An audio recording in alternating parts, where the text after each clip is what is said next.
Welcome to the Deep Dive, where we take a stack of sources, articles, and research and extract the most important nuggets of knowledge to get you well-informed, quickly. Today, we're plunging into a world that resonates deeply with everyone. The timeless allure of justice and the thrill of a clever detective who doesn't love a fearless judge who stands up for what's right, especially when it's against the powerful or, uncovers hidden truths that reshape an entire case. It's a universal human desire, isn't it, to see justice served? And in Chinese culture, one name really stands above all others in this regard. Judge Bao Zheng. Judge Bao. Right. He's a figure synonymous with wisdom and integrity, often compared to legendary characters like Sherlock Holmes or maybe the wise King Solomon, but crucially, with the full official mandate of a real-world judge. So he was a real person? Oh, yes, absolutely, a historical figure. But his stories, they aren't just about solving crimes. They're these intricate narratives that reveal deeper truths about society and the complexities of human nature itself. Okay, let's unpack this then. Today we're taking a deep dive into the fascinating world of Judge Bao's 100 Cases, a collection that became the absolute foundation for an entire genre of Chinese court case fiction. A huge influence, yeah. Our mission is to explore not just what these stories are about, but how they actually came to be. We'll trace their complex literary lineage and even try to identify the distinct voices of the multiple authors behind them. Think of it as like literary detective work, piecing together a centuries-old puzzle in the world of storytelling. Indeed. And we'll uncover some surprising facts about how these tales were compiled, how they evolved over time, and what their different styles tell us about the shifting cultural values and, entertainment preferences of their era. Right. This isn't just history. It's really a living testament to the enduring power and adaptability of storytelling. It's a chance to see how even foundational works can be built layer by layer, sometimes in really unexpected ways. So let's begin with the enduring legacy of Judge Bao himself and how he transformed from this historical official into this towering cultural icon. First, we need to understand what we mean by the court case genre, or gunggan, as it's known in Chinese. What defines this particular narrative style? Well, gunggan, as a specific genre, it refers to Chinese drama and fiction, where the judicial resolution of a crime or some other social disorder is of central importance. Okay, the resolution is key. Exactly.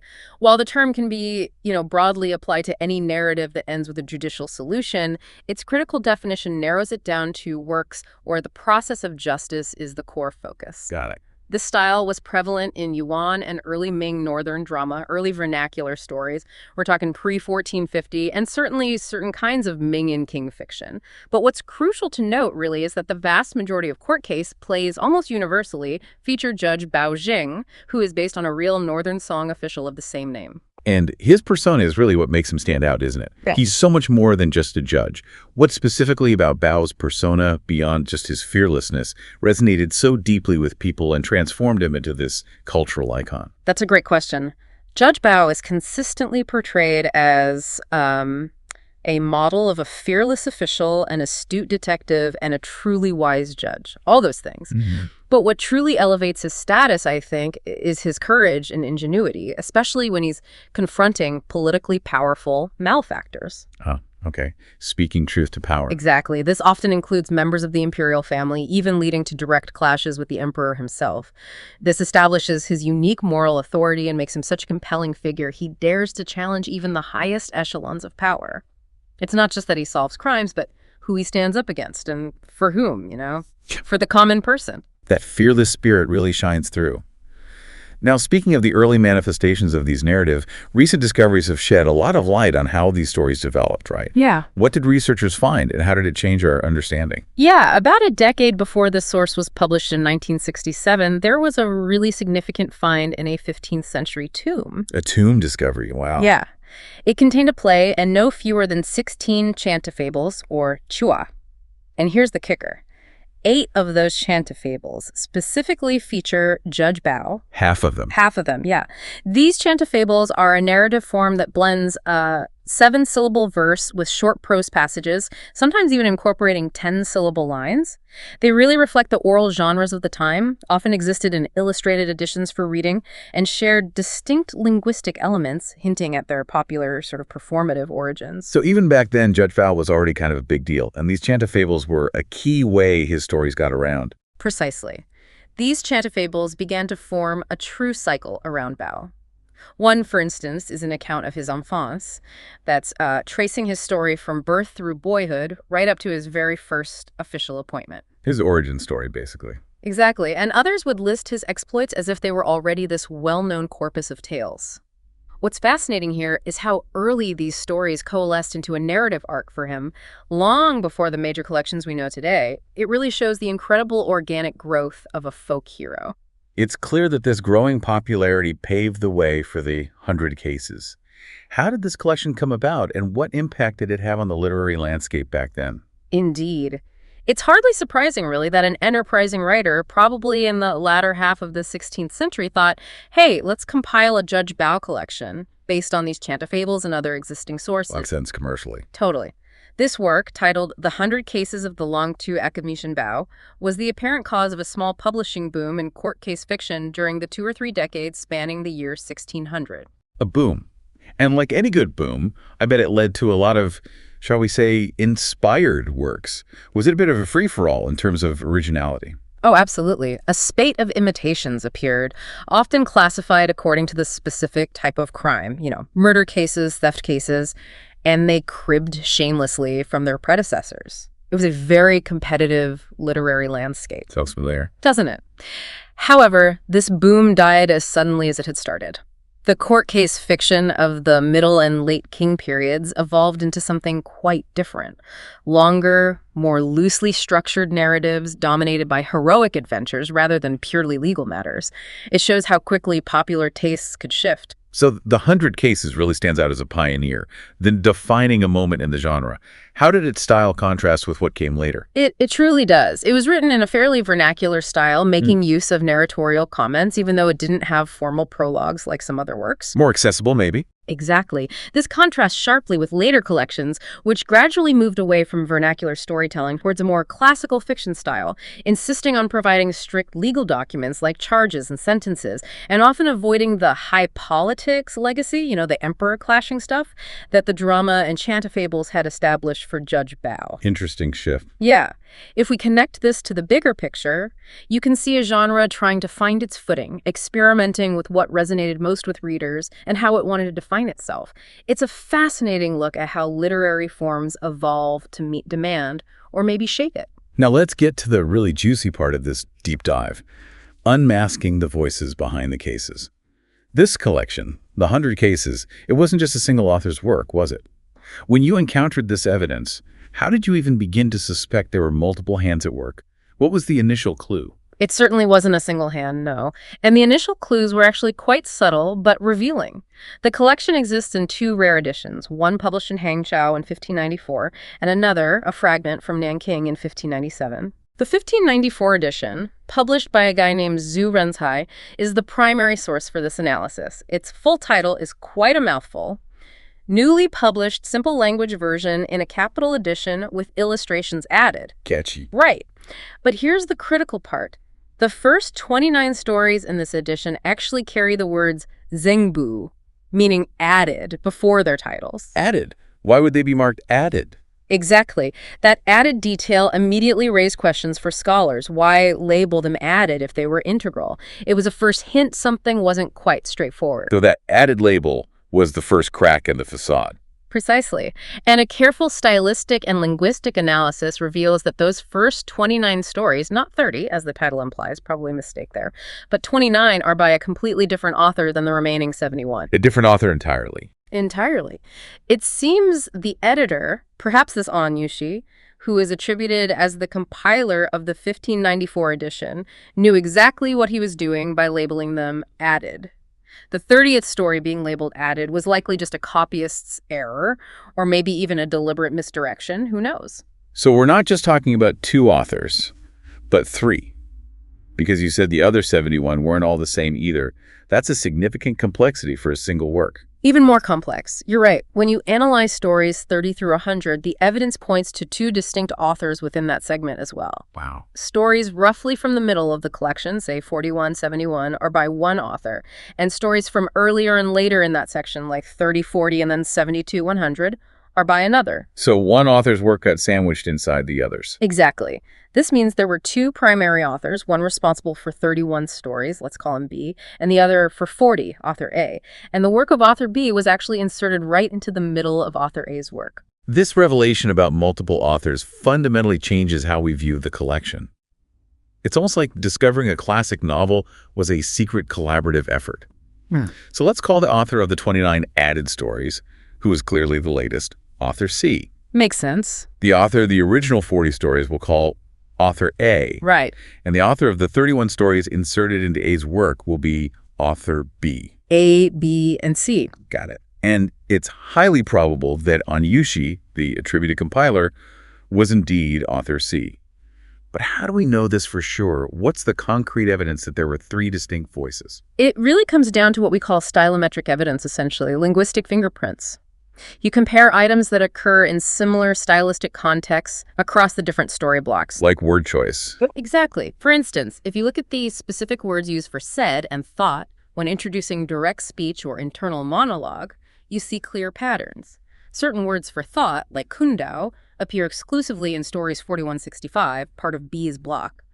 Another phrase, naido, and then said, only shows up in 4168, also B's. Other words for thinking show similar patterns. So, distinct vocabulary choices. Are there specific examples of these linguistic fingerprints that truly surprised you or made the authorship undeniable to the researchers? Well, it's not just vocabulary, it's grammar and phrasing, too. Time expressions also show consistent patterns. Specific phrases like biji, when, or huri, suddenly one day, without a common intervening word, appear predominantly in author B's block, 4171. Even the form of the final comments differs significantly. Author A's stories often end with a warning or moral lesson using the word ji. That's largely absent in authors B and C. These aren't just random occurrences. They form consistent patterns across hundreds of pages of text. And even small linguistic quirks, like how characters are referred to. That's incredible attention to detail. Absolutely. For instance, the way male characters are referred to after their surname, like using mu, shows patterns. Or the specific prefix used for married women, author A prefers an A prefix attached to the surname. These differ across the author blocks. Wow. Even technical terms for things like arrest, guhuan versus huihuan versus good, or the term for constable, gongpai, vary systematically between the authors. Or examine judicially, Ginkan. Author C, by the way, proves even more distinctive in his linguistic choices, almost like he's using a newer dialect or style. So this is like literary forensics. It really is, and it isn't just an academic exercise. It fundamentally reshapes how we understand this foundational text. It reveals not some monolithic masterpiece, but a vibrant, sometimes chaotic collaboration that mirrors the very dynamism of popular publishing back then. Yeah. It forces us to ask what truly defines a classic if its very foundations are so, well, fractured. That's a profound point. So, knowing this, how do we reconstruct the original 100 cases? If author C added his stories at the beginning and maybe messed with the order, where did author A's original first stories go? That's the next puzzle. The theory is that author C, the latest author, quite deliberately displaced the original first 29 stories by moving them to the very end of the book, making them stories 70 to 100, and then somewhat haphazardly jumbling them up. Move them to the end and mix them up. But how can we be sure? We have proof, really solid proof of this reordering. For example, one story in the middle of the collection, what we now call story 30, contains an apology from the narrator for referring back to story 28. Okay. But if you look at the current story 28, it makes no sense. The reference is clearly to the events of what is now story 77. The woman who was executed for murder in story 77 is still alive and well in story 30. It's a direct contradiction unless the original numbering was different. That's a brilliant catch. Like finding a chapter in a modern book that references a character who's already died 3 chapters ago. A dead giveaway. Precisely. And the last 29 stories, from 70 to 100, are indeed quite jumbled up. Story 72, for instance, connects logically not to 71, but to story 85, a seemingly random jump in the current order. Okay, so internal evidence points to shuffling. What else? Further confirmation comes from those 15th century chant fables we talked about. One called Selling Rice at Shenzhou is the direct source for stories 83, 84, 85, 72, and 73, and it gives them in that exact sequential order. Whoa. Another Chantafable, Emperor Renzong recognizes his mother, confirms the sequence for stories 74 and 75. This allows us to piece together the likely original order of these tales, author A's tales.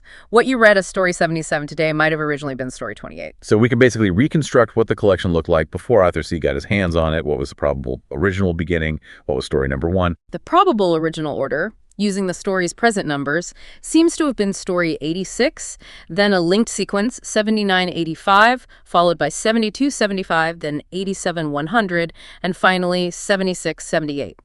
Story 86, which describes Bao's arrival at his very first post, was most likely the original first story. It would have followed directly from the account of his enfance, his youth, and emergence. And what about those introductory narratives, like Bao's biography and his enfance? Where did they fit in? The current work has a formal biography of Bao and that enfance narrative, which, as we mentioned, is directly derived from a 15th century Chantafable called The Story of Academician Bao's Emergence. It even describes itself as a prologue or head to the collection. So it was meant to be first. Seems likely. Although stylistic grounds don't definitively say which author adapted it, it's highly probable it was author A, whose initial stories are clearly designed to pick up Bao's career precisely where the enfance leaves off. Those early stories really lean into Bao's foundational development and character. Why would author C jumble them up so deliberately at the end?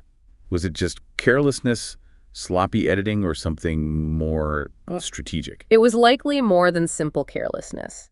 If it wasn't just haphazard editing and the evidence suggests some intention, it may have been because he explicitly wished to destroy the impression that these older, possibly better-known stories by author A were the book's true opening. So he could put his own stamp on it right from page 1. Exactly.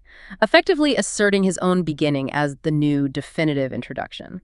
This reveals quite a lot about the dynamics of popular publishing at the time. These weren't, high-minded literati amateurs like Feng Menglong, who famously compiled other story collections.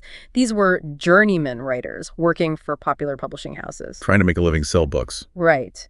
Yet each of them, A, B, and C, imprinted their distinctive style on the material they chose, whether it was from Chantafables, vernacular fiction plays, or classical tales. So it's definitely not a unified masterwork by one hand. This is a collection that reveals its own complex history and the different hands that shaped it. No, definitely not unified. And understanding it as the work of 3 very different writers is essential to appreciating the 100 cases at its true worth.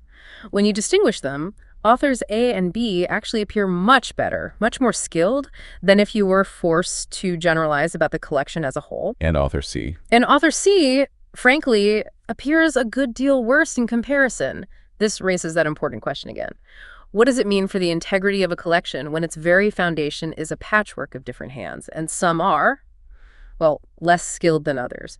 It really challenges our notions of literary unity and quality. Let's dive deeper into author A then, the visionary of principles and public service.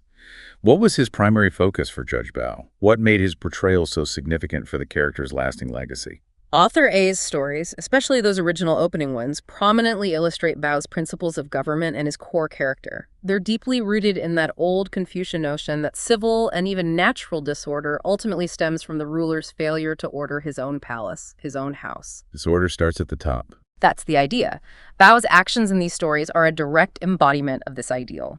He applies his principles inflexibly, whether it's to abuses within the palace, the widespread corruption of official power at all levels, or even remarkably to himself and his own family. His ultimate concern is always for the peaceful life of the ordinary man. These initial stories were clearly designed to introduce him and his core philosophy, establishing his moral compass right from the outset. Can you give us some examples of his early acuity and integrity? That story about the dumb man sounds fascinating. How does that showcase his approach? Oh, it truly is a great example. The first story in the original arrangement, now story 86, immediately showcases Bao's sharp mind and unconventional methods. He arrives at his first post as magistrate, right? And a dumb man carrying a club is brought in. Okay. Bao's aides explain, oh, this guy, he routinely appears before new magistrates and just gets thrashed. Bao, with brilliant reasoning, thinks, wait, why would he risk a thrashing for no purpose? There must be something more here. There has to be a motive. Exactly. Since the man can't speak, Bao employs a really clever stratagem. He has the man smeared with pig's blood. Pig's blood, okay, getting weird. Locks him in a kang, that wooden collar restraint. Yeah, I know what that is. And parades him through the streets. But simultaneously, he sends out his men to just listen for gossip, to see what people are saying about this spectacle. Using public reaction as an investigative tool. Clever. Indeed. And it works. One of his men overhears someone deploring the injustice the victim has suffered, revealing that the dumb man's rich brother had driven him out without his fair share of the family property. Bingo. So Bao then confronts the brother, who of course denies any relationship. Bao dismisses him, only to then encourage the dumb man to beat his brother severely. Tells him to attack his brother. It's a ruse. The brother naturally brings charges for assault. Bao then explains that such a heinous offense only applies if the assailant were a relative. Oh, he trapped him. Got him. The brother has to admit the relationship to press charges, and Bao immediately insists the property be shared equally. What's fascinating here is Bao's psychological genius, not just his legal mind. He truly understands human nature and how to manipulate situations to uncover the truth and ensure justice. He sounds like he doesn't pull any punches, even with superiors. Does author A depict him clashing with higher authorities early on? Oh, he definitely doesn't shy away from that. In another early case, Bao immediately orders the summary execution of a confessed murderer. This totally scandalizes his aides because such a sentence should have been referred up the chain to his superior, the prefect. Broker protocol. Big time. When the prefect sends a messenger to demand an explanation, Bao first snubs him, then actually gives the messenger a beating. He beat the messenger. He did. The prefect complains to the governor general, who tortures Bao cruelly, but Bao doesn't break, and the general eventually relents. Then, after consulting his aides, Bao has his men seize the general's baggage train because it's full of treasures extorted from the populace. Bao then memorializes the emperor directly, bypassing the usual channels, accusing the general of corruption. The general is subsequently cashiered, stripped of his rank. This vividly exemplifies his absolute fearlessness against corruption, no matter how high up it goes. And his principles even extend to his own family. That seems like an almost impossibly high standard to maintain, especially back then. This is perhaps one of the most striking examples of author A's portrayal of Bao's unwavering integrity. The emperor appoints Bao to a high court position and at the same time appoints Bao's 15-year-old son to a magistracy. Okay, nepotism maybe, but common then. Right. But after his son returns to the capital from his tour of duty, Bao inspects his son's baggage. Notice the parallel with the corrupt general's case, and finds his son has far more money than he could possibly have saved from his official salary. Uh-oh. Bao promptly requests the emperor to dismiss his son. He insists, even when the emperor hesitates, wanting to give the boy another chance. Wow, he reported his own son. Not only that, as the boy's father, Bao takes a share of the blame and requests a demotion to a provincial position for himself. He punished himself too. Yes, and even though his achievements in the new provincial post are hidden from the emperor by envious court officials, Bao hears a rumor of an impending accusation against him, resigns entirely, and lives in anonymous retirement, cultivating his character in a Buddhist monastery. Incredible. It raises that important question about the nature of justice. Does it truly apply to everyone, even your own flesh and blood? Bao shows us that for him, it absolutely does. He demands integrity, even at immense personal cost. That's an incredible display of unwavering principle. Now let's talk about the famous Chenzhou mission. What made this particular mission so pivotal for Bao's character in these stories? The Chenzhou mission. This is a big one. Bao is singled out as pretty much the only administrator tough enough to clean up a major scandal surrounding government relief operations in a place called Chenzhou. People are starving, relief grain isn't getting through. And corruption is involved. Massively. The corrupt administrator involved happens to be a member of the imperial family, which obviously intensifies the conflict and the danger. Right, makes it political. Very. His supporter at court, Minister Wang Cheng, persuades the emperor to grant Bao special powers of summary execution, basically. The power to execute people on the spot without higher approval. But there's a signal agreed upon to indicate when sufficient concessions have been made, so he doesn't go too far. So he gets extraordinary authority. How does he use it right away, even before he gets to Chenzhou? That canopy incident. Yes. His very first act, an exemplary one, takes place as he's literally leaving the palace. He spots an imperial concubine riding in the empress's carriage, a huge breach of protocol and hierarchy. Bao immediately orders his men to tear off the canopy from the carriage. Bold move. What did the emperor say? The emperor questions him, naturally. Bao argues forcefully that the concubine had no right to accept the empress's ritual privileges even if they were offered. He states, "Disorder in court leads to disaster elsewhere, even in nature," citing recent floods and droughts as evidence. He insists he cannot possibly go to Chenzhou to fix things there if conditions at court aren't set right first. He fines her 100 ounces of gold. And the emperor accepted it. He did. The emperor is persuaded to accept Bao's Confucian reasoning, seeing the link between court order and state stability. Bao leaves, having emphatically made his point about upholding universal principles right from the top. And he travels incognito to Chenzhou. That sounds like something out of a classic detective story, gathering intel secretly. Yes, he insists on traveling disguised, riding a simple mule with just one companion. Along the way, he deliberately witnesses and even provokes several petty cases of abuse of social power. He provokes them. He might question unfair prices or challenge local bullies, basically putting himself in the position of the oppressed. Often he finds himself jailed or beaten up as a result. Then, of course, his true identity is discovered, leading to hurried apologies and release. But he remembers who wronged him. Oh, absolutely. It's too late for them.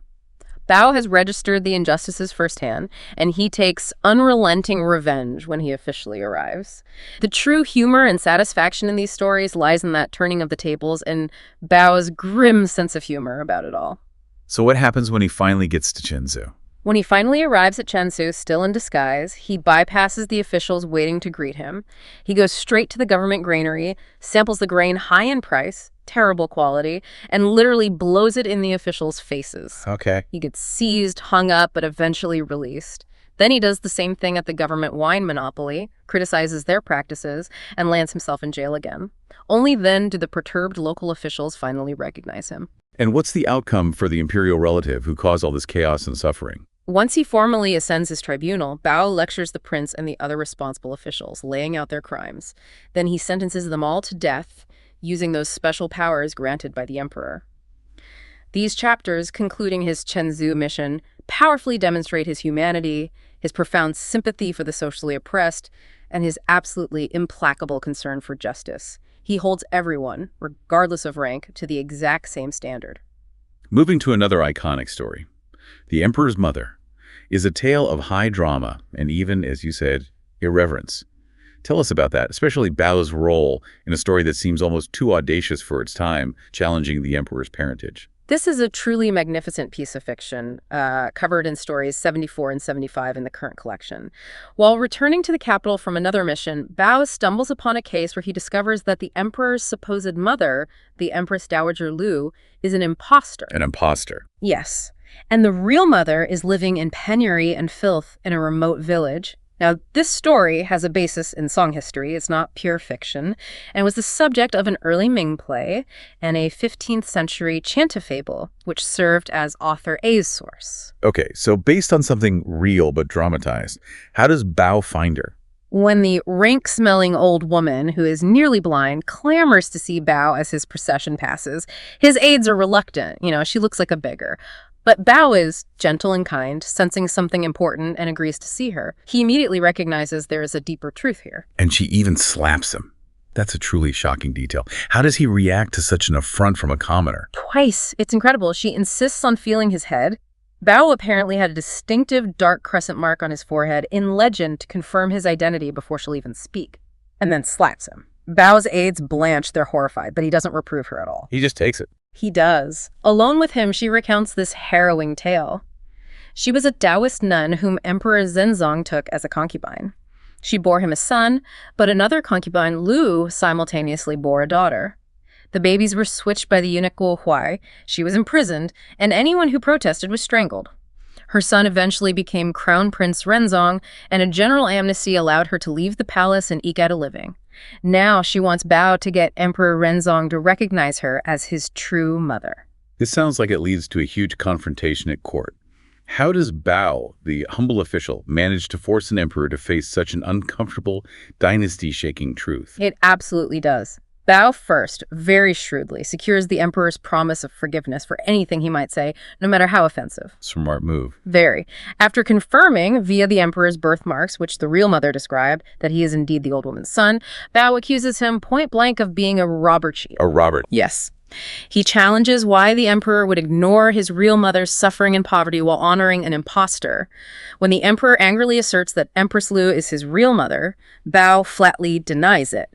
The emperor, absolutely furious now, is on the point of ordering Bao to the execution ground to be decapitated. This is it for Bao. It looks like it. And then Bao delivers this iconic, truly audacious line. "If I am unjustly put to death," said Bao, "I shall be able to lodge an accusation against you." The emperor, incredulous, asks, "In what court will you accuse me? There's no one above me in the world." And Bao replies, "I shall accuse you before God," or Shangyi, the supreme deity in ancient Chinese belief, "on the grounds of your unfilial acts. Of course there is a court to accuse you in." Wow, just wow. That's pure, unadulterated moral courage. It's like a mic drop moment for justice against absolute power. It really is a defining moment for the character. That's incredible defiance. What happens next? How does this high drama resolve? Does the emperor back down? He does, shaken by Bao's conviction. The story then culminates in another magnificent scene designed to break down Guo Huai, the eunuch who engineered the baby switching years ago. Bao has him tied up at night in the garden of one of the people he had strangled years before. Setting the scene. Exactly. Bao and the emperor then act out a hell scene that Guo believes is real.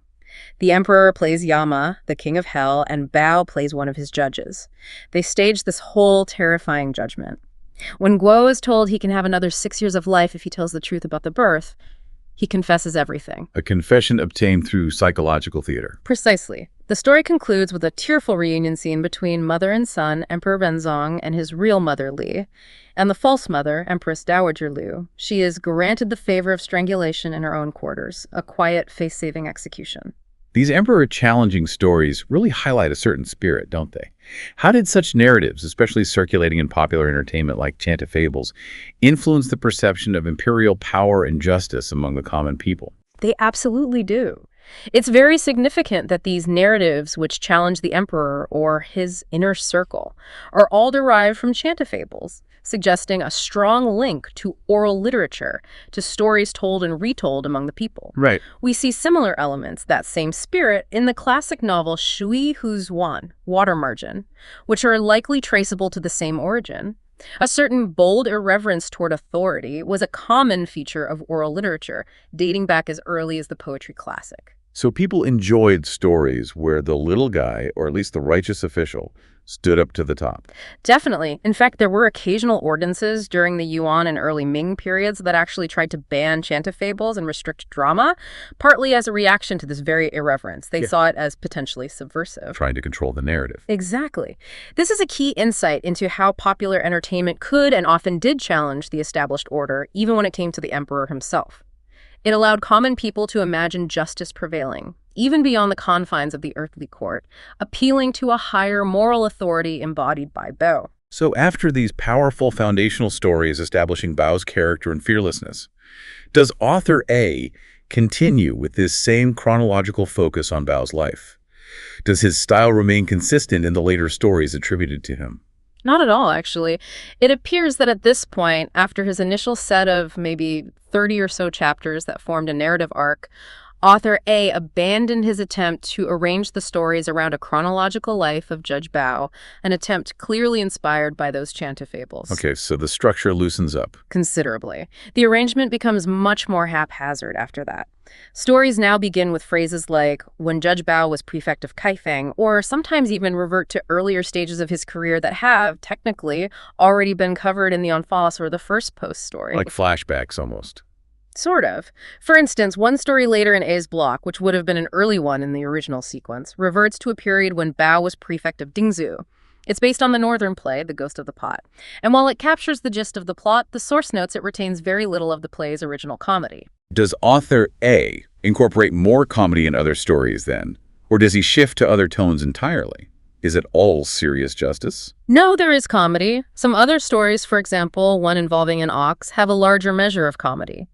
We also see the emergence of the Bao of folklore and legend in these later stories attributed to A. What does that mean? Bao of folks. It means injustices are announced not by conventional means like witnesses or evidence, but by dreams, by whirlwinds appearing suddenly, or even by the unusual behavior of animals and birds acting as messengers. Supernatural tip-offs. Exactly. Stories featuring magpies helping Bao or him causing an eclipse introduce a more whimsical kind of comedy, whereas those stories directly dependent on plays often exhibit a broader, more slapstick variety of humor. It's a fascinating mix of tones, showing the diverse popular sources author A was drawing from, not just high-minded principle, but also folk tales and popular theater. So a mix of tones. What about any magical elements beyond just omens? Do supernatural powers ever play a role in Bao's cases, according to author A? Indeed. Author A occasionally gives Bao explicit magical powers, like the ability to cause an eclipse to occur in one story. Though these powers aren't consistently applied across all his stories, it's more of a sometimes thing. Okay. There's also a rather strange karma-based story. A man constantly complains about his terrible fate, leading Bao to investigate. Bao assigns a subordinate the seemingly impossible task of going to hell to arrest the judge responsible for the man's destiny. Arrest a judge in hell. Seriously. Seriously. The judge appears, explains the man is suffering from karmic effects of a murder he committed in a past life. And Bao, rather unfairly it seems from a modern perspective, just executes the man for it based on that karmic report. Yikes. That feels less like justice. It does feel different, doesn't it? These stories have a less serious, perhaps more folkloric tone than the opening ones, reflecting a different kind of source, maybe more folk tales focused on divine retribution or karmic cycles rather than earthly justice procedures. Are there any masterful detective stories in this later collection from author A, or does the quality decline into just folklore and magic? Does he still show off Bao's brilliant mind? Absolutely. Two of the best stories by author A found among these later, more jumbled ones are truly gripping detective narratives. They stand out. In one, now story 77, called The Suspect Mourner, Bao just gets a feeling that a woman mourning her husband is insincere. A gut feeling. Right. He sends a constable, Chen Shang, to check the body for wounds. Chen reports none, which enrages Bao. He accuses Chen of taking bribes and sets a strict deadline for him to find the cause of death. Pressure's on. Big time. Chen is in despair until his wives are often surprisingly clever in these stories, gives him a crucial insight. She suggests checking the corpse's nose, noting a nail can pierce the brain and yet escape notice. A hidden murder weapon. Exactly. Chen checks and finds 2 nails driven in under the man's hair. That's where the first part of the story concludes, with the discovery. So the wife is the real detective here, at least initially. That's a clever twist. In that instance, yes, her insight is absolutely crucial. But the second part, story 76, continues with Bao's own continued acuity. While everyone is praising the constable's wife's wisdom, Bao summons the widow. He asks her pointed questions. Has she been married before? How did her first husband die? Connecting the dots. Precisely. With a little supernatural help mentioned almost casually, the first husband's corpse is located, and guess what? It also contains the telltale nail. A serial killer using the same method. Looks like it. This is truly in the best tradition of grisly crime, clever ingenuity, and suspense.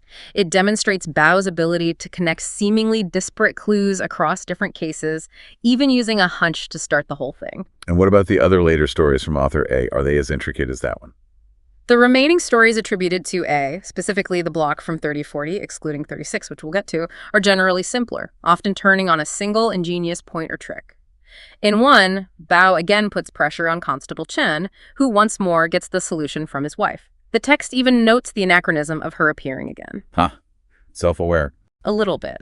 This story describes a fascinating, if macabre, technique, getting a corpse to speak by having a look-alike lie beside her and act as a medium.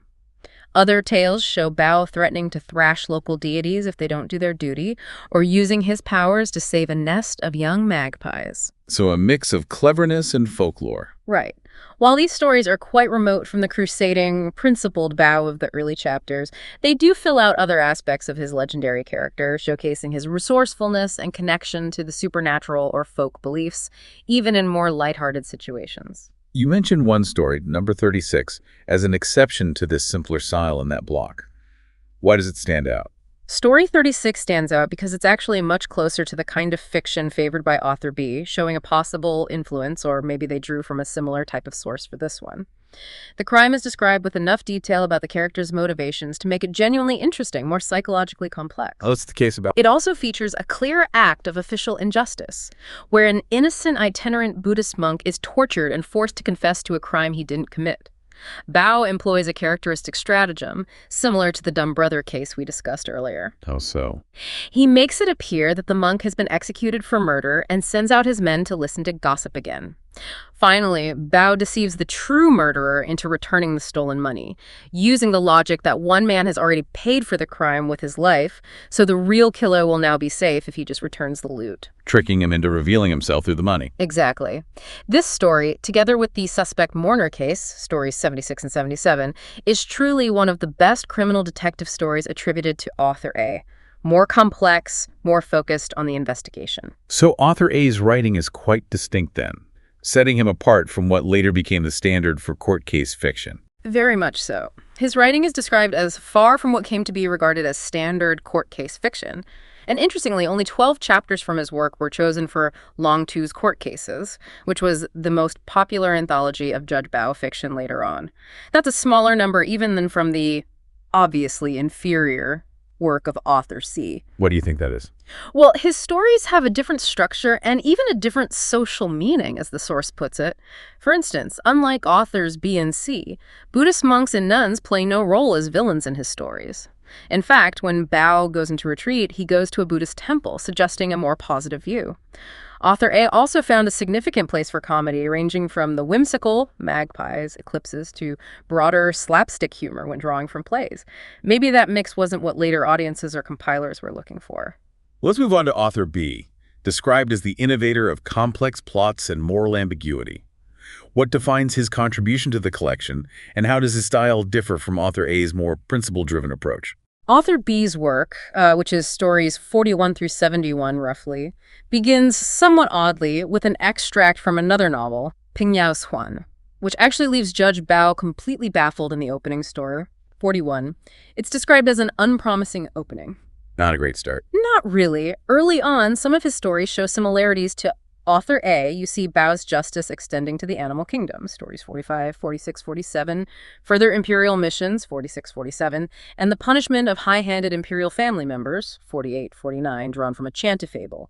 But from that point on, author B's stories increasingly diverge, becoming noticeably more complex than A's. What does that complexity look like in B's stories? Is it in the number of characters, the plot twists, or something else? It's mainly in the plot structure and focus. Author B often focuses on most, if not all, of the several points a court case story can stress: the background leading up to the crime itself, its discovery, the identification of the criminal, his capture and confession, and his sentencing and punishment. He covers the whole arc more thoroughly. Generally, yes.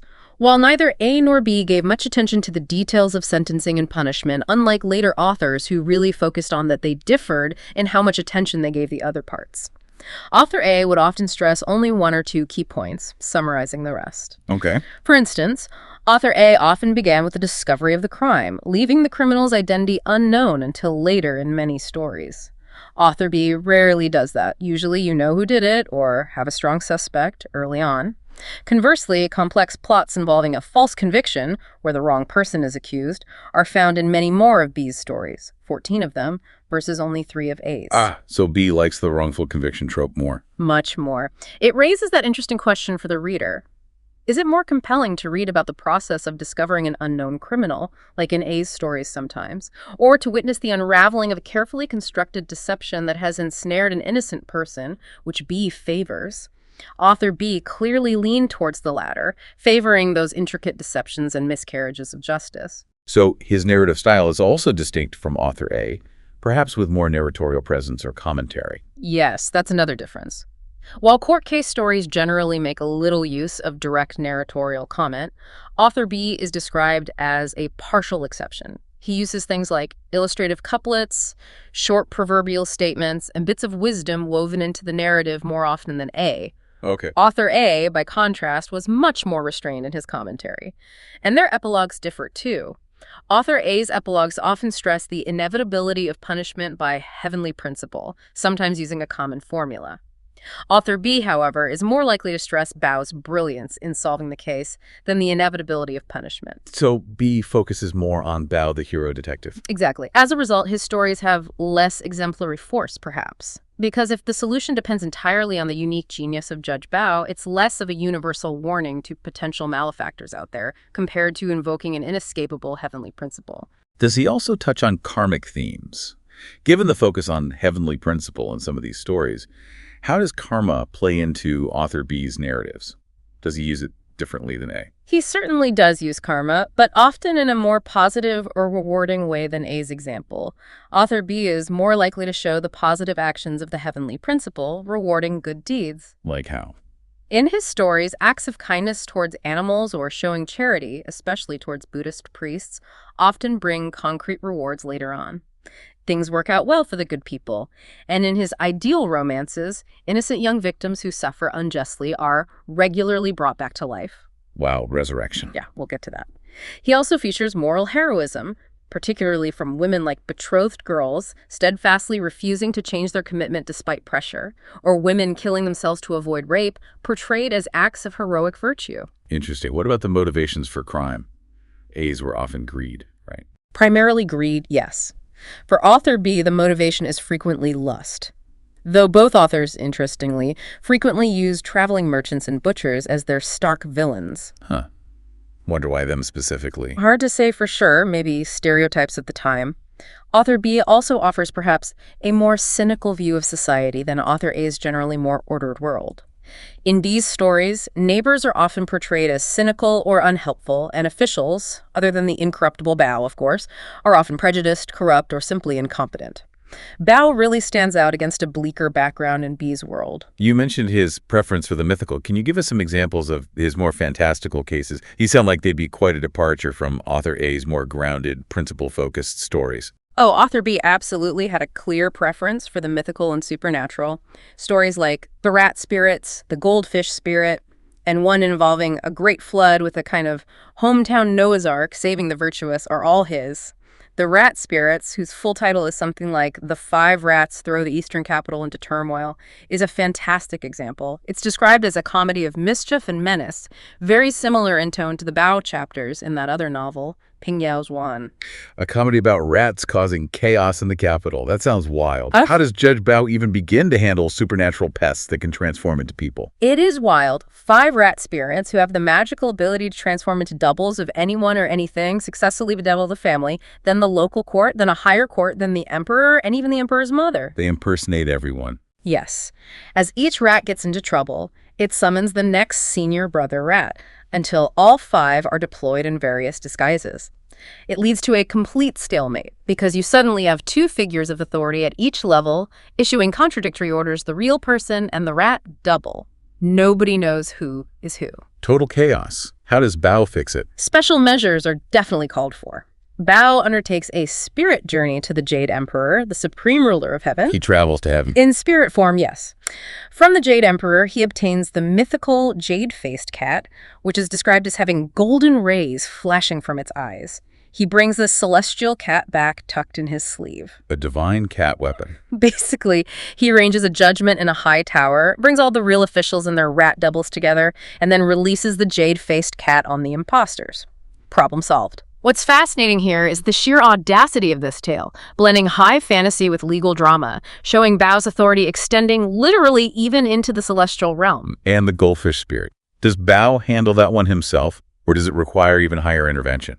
The goldfish spirit is another great example of B's fantastical leanings. This isn't just some ordinary demon, it's a higher world being, a goldfish from the lotus pond of Guanyin, the bodhisattva of compassion, that's run amok on Earth. So it requires intervention from the highest level, Guanyin herself.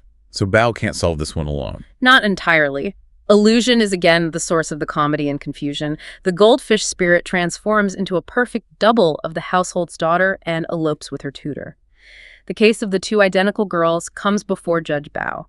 He tries using a special mirror that's supposed to reveal demonic disguises, but it doesn't work on this high-level spirit. Then a black pall of smoke appears, obscuring everything, and when it clears, both girls have vanished. Okay, Bao's stumped. What now? Bao then appeals directly to Guanyin. She descends, identifies, and subdues her errant goldfish spirit. And then in a charming twist, Bao acts as a go-between or matchmaker for the tutor, the real daughter, whose reputation was unfairly tarnished. The story ends up turning into a romance. Huh. So Bao isn't just solving a crime. He's navigating spiritual warfare and playing matchmaker. That's quite a range. It really is. Here's where author B gets really interesting. Bao isn't just a judge. He's interacting with gods, spirits, and dealing with the romantic fallout. Beyond the purely mythical, does author B showcase Bao's ingenuity in other ways? Perhaps with more traditional detective work alongside the fantasy. Absolutely. He doesn't only do fantasy. In one story, 68, Bao cleverly interprets a riddle given to the victim by a fortune teller, and fortune tellers are generally treated as implicitly trustworthy sources of clues in these stories. After solving it, Bao then lectures his aides on the intricate reasoning process that led him to the answer, showcasing his intellect. The smart riddles, too. Right. Another story was apparently so impressive that it influenced the author of the famous, much more complex novel Jin Ping Mei, who adapted parts of it into his own work. High praise. Indeed. It features a devout, charitable man, a resentful servant who plots against him, and an imprudent journey taken against the explicit advice of a Buddhist priest, showing the consequences of ignoring spiritual warnings in B's world. The fact that the victim's corpse receives a proper burial is directly attributed to the good karma he accumulated during his life. And the conspiracy scene between the servant and some boatmen is amply narrated, much more so than typical court case stories, allowing for deeper character exploration and psychological motivation, which B seems better at than A. And more examples of goodness rewarded, tying into that positive karmic principle you mentioned. Yes, there are several clear instances where goodness is rewarded by supernatural or fortunate means. In the flood story, 59, a kind of hometown Noah's Ark miraculously saves the virtuous characters. In another 60, a victim thrown into a river is held up by turtles, preventing him from drowning until he's rescued, a clear sign of cosmic intervention rewarding his virtue. Turtles. And there's a really compelling instance of karmic rebirth, story 63. A murdered Buddhist acolyte is reborn as his murderer's son. As the boy grows up, he naturally develops an obsessive desire to kill his father, driven by the karma of his past life. Oh, dark. Very. But when the father is finally caught and sentenced by Bao for the original murder, the son's character completely changes. The karmic debt is settled, the obsession vanishes, and he suddenly wants to become a Buddhist priest himself. Bao actually helps him achieve this ambition, showing the full cycle of karma, retribution, and potential redemption. That's a complex moral tale. Any other unusual cases from B? One other story, 61, is noted as remarkable. It involves a thief caught hiding under a marriage bed on the wedding night. To explain his presence, he brazenly claims to be the bride's secret medical consultant due to his intimate knowledge of her body, which he presumably gained by spying. The source finds this story remarkable for the fact that it does not exploit the opportunity for ribaldry. It maintains a surprising level of decorum despite the suggestive setup. Interesting restraint. Now, author B seems to introduce more elements of romance than author A, often with happier endings, you said. He certainly does.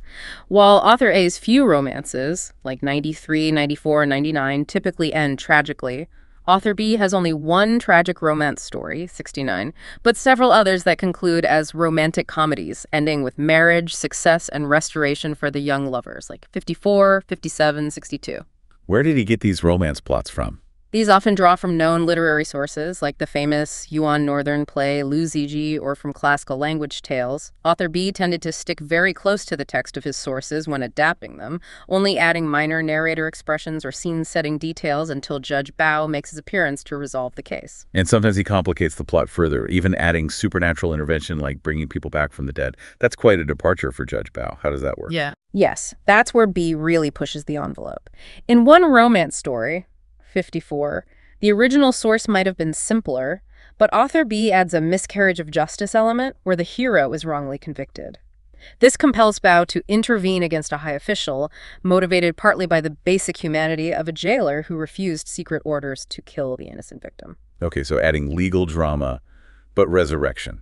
Story 57 is even more dramatic. Its source was a classical tale that already had an enlightened judge who reconciled the young lovers. Author B complicates it significantly. First, the girl dies from an attempted suicide after being separated from her lover. Then, a corrupt official causes a miscarriage of justice, convicting the innocent lover. But the girl's ghost appears to Bao in a dream to tell him the whole truth. The ghost witness. Exactly. Bao then clears the case based on the ghost's testimony, but it doesn't end there. He then obtains a magic pill from a Taoist adept and uses it to restore the girl to life. He brings her back from the dead. He does. This is where author B truly pushes the boundaries of the genre. Here's where it gets really interesting. Bao isn't just solving a crime using law and logic. He's interacting with ghosts and literally defying death through Taoist magic. It elevates him to an almost mythical status. That's a huge step beyond just being a clever judge. It really is. These later romance stories attributed to B are quite distinct. They often contain exchanged poems between the lovers and lack some of B's other usual stylistic characteristics, showing perhaps a further level of adaptation or influence as the genre continued to evolve, even within his own block of stories. We've seen the noble, principled Judge Bao from author A, and the complex, sometimes mythical Judge Bao from author B. Now let's turn to author C, described as the sensationalist, whose contributions apparently mark a literary decline. What strikes a reader familiar with Judge Bao when encountering C's stories first? And what does it reveal about changing tastes? Well, author C's stories, those first 29 in the current edition, they strike many false notes. For anyone familiar with the traditional Judge Bao from the Northern drama, or, frankly, from the works of authors A and B within the same collection, one is quite astonished, as the source puts it, at his gall in disrupting the existing order of the collection and placing his own, often weaker, stories right at the beginning. He just barged in. Pretty much. His fiction generally feels tame in terms of plot ingenuity, often involving feeble reworking of classic themes. For example, Story 26 is just a weak adaptation of the famous Southern play Pipit. The analysis suggests he truly lacks fictional skill, instead relying heavily on sensationalism shock value to capture the reader's attention. So, less substance, more flash. Exactly. This isn't merely a shift in quality, though. It's a fascinating window into how popular demand and commercial pressures can reshape even a revered character like Judge Bao, sometimes, arguably, at the cost of their iconic integrity. It makes us reflect on that enduring tension between artistic vision, established tradition, and mass market appeal. And he has a penchant for poetry, even when it's not really suited to the context. That seems like an odd stylistic choice for court cases. Indeed. The source notes he continuously dabbles in poetry, inserting verses even to describe what's termed tawdry adultery. It feels out of place, perhaps an attempt to seem more literary that doesn't quite land. His stories also feel repetitive. For instance, Story 17 repeats themes from Story 2, and Story 14 repeats Story 1, suggesting maybe a lack of original ideas or perhaps just a rushed compilation to meet commercial deadlines for the publisher. What about his demon stories? Does he try his hand at the supernatural like author B, and do they live up to that standard? Unfortunately, no. He has 5 demon stories, 2, 3, 7, 13, 29, but they notably lack suspense. The demon girls in his tales are initially portrayed as sympathetic and appear to make model wives. They seem perfectly fine. So where's the conflict? Exactly. It's only after Bao exposes them that we learn from Bao that they could, in the long run, have proven harmful, perhaps by draining the life essence of their human husbands or something. But we're just told this by Bao after the fact. There's no buildup of dread or evidence of harm beforehand. This is definitively labeled inept writing by the source, as the tension is completely removed before it even begins. Yeah, that doesn't sound very compelling. Furthermore, author C includes sensational items that seem designed purely to shock or exploit taboos, such as unnatural liaisons of sex-starved widows with domestic animals, mentioned in relation to stories 2 and 17. Oh, okay. That's unexpected for Judge Bao. It feels very out of character for the traditional Bao. The source material laments, "How sad to see the great Bao of the drama reduced to exposing some lonely widow's sordid little secret." This really highlights a significant shift, and arguably a degradation, in the portrayal of Judge Bao's character, leaning into much pulpier, more exploitative themes. So a different Judge Bao emerges in C's stories, catering to different, perhaps more sensational tastes, less about justice, more about scandal. Yes, and there's also a broad shift of milieu, or social setting, in author C's stories. They focus heavily on literatus scholars and students. No less than 10 of his 29 stories center on these figures and their concerns, their exams, their romances. A shift away from the common person. Definitely. In his narrative world, the life of the student is the ideal, and the merchant is found wanting. Merchants are often portrayed negatively or as less important. This is a profound shift in values, as Bao in these stories is made to support this new literati-centric ideal. How is that a reversal? It's described as a great reversal of the values of the earlier stories by authors A and B, where Bao's concern was consistently shown to be above all for the ordinary people, the peasants, the small traders, the wronged commoners. Here, he seems more invested in the problems of aspiring scholars. This raises that important question again. Does a popular character always adapt, sometimes uncomfortably, to the perceived tastes of the current audience, even if it means altering their core values? An interesting point. What else characterizes C's style? Author C's stories are also characterized by a certain stuffy sententiousness, a kind of preachy moralizing coming from all the good characters, especially the scholars. And this is often expressed through, you guessed it, poetry, which can feel quite heavy-handed and artificial. How were C's stories compiled within the collection?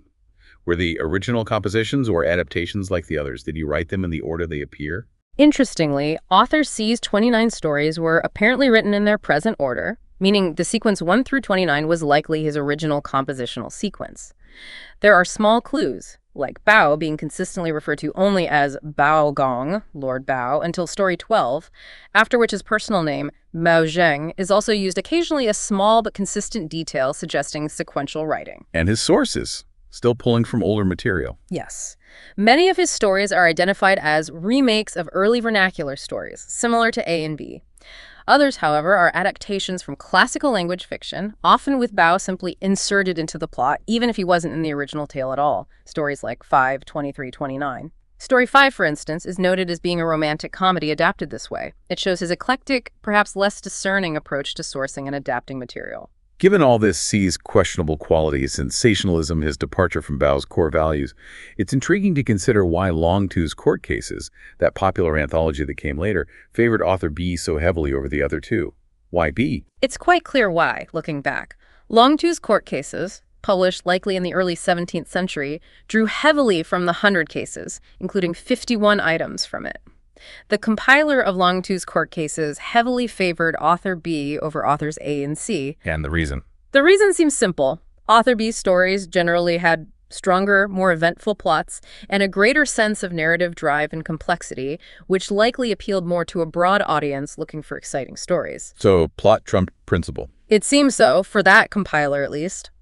Author A's stories, which focused heavily on the revelation of Bao's character and his ethical principles, were almost entirely ignored by the Long Tu compiler. Perhaps they were considered too moralistic, too focused on governance, or just less action-packed for a popular anthology. And C's stories. Author C's indifferent demon stories and romances, along with his more sensationalized or poorly written content, were also largely passed over.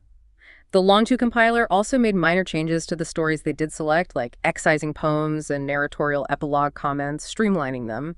And interestingly, they often switched the judge's name to Bao in stories taken from other non-Bao court case collections, further cementing Bao's dominance in the genre. So that later compiler was quite selective. Yes, it really shows how discerning, or perhaps just commercially minded, that later compiler was. They were clearly prioritizing engaging narratives and a more action-oriented, problem-solving Judge Bao, primarily the one crafted by author B. So what does this all mean? We've taken a really remarkable deep dive into Judge Bao's 100 Cases, not just as a collection of stories, but as this complex literary artifact with multiple layers of authorship, intention, and even quality. It's a fascinating reminder that even the classics can be products of messy, dynamic collaboration, not just singular genius. Indeed. We've seen Judge Bao evolve dramatically across these different authors and sources. From a historical official, a man of unwavering principle in author A's early vision, Right. to a symbol of incorruptible justice who challenges emperors, then to author B's brilliant detective, solver of mythical riddles, restorer of the dead, and hero of fantastical romances. And even at times, particularly with author C, a figure reduced to solving sordid secrets in somewhat sensationalized pulp fiction. It's truly fascinating to consider how these different writers, with their distinct styles, source materials, and priorities, shaped this iconic figure and the very genre he came to dominate. Yeah. This journey through the 100 Cases is really a testament to the enduring power of narrative and how stories adapt and transform across time, reflecting changing societal values, entertainment trends, and even the personalities and skills, or lack thereof, of the writers themselves. It shows us that even foundational works can be composite creations built piece by piece, sometimes quite haphazardly, by different hands with different aims. For you, our listener, maybe think about the stories of justice and heroism that resonate with you today. How are those figures portrayed, the detectives, the judges, the superheroes, whoever they might be? And what does their narrative style, the kinds of stories they appear in, say about our own modern ideals, our fears, and maybe even our own appetite for the sensational or the complex? Is our own literary and media landscape just as messy, yet potentially just as rich as the 100 Cases of Judge Bao? It makes you wonder how the characters we cherish today might be rewritten, reinterpreted, or even added to by unknown authors centuries from now.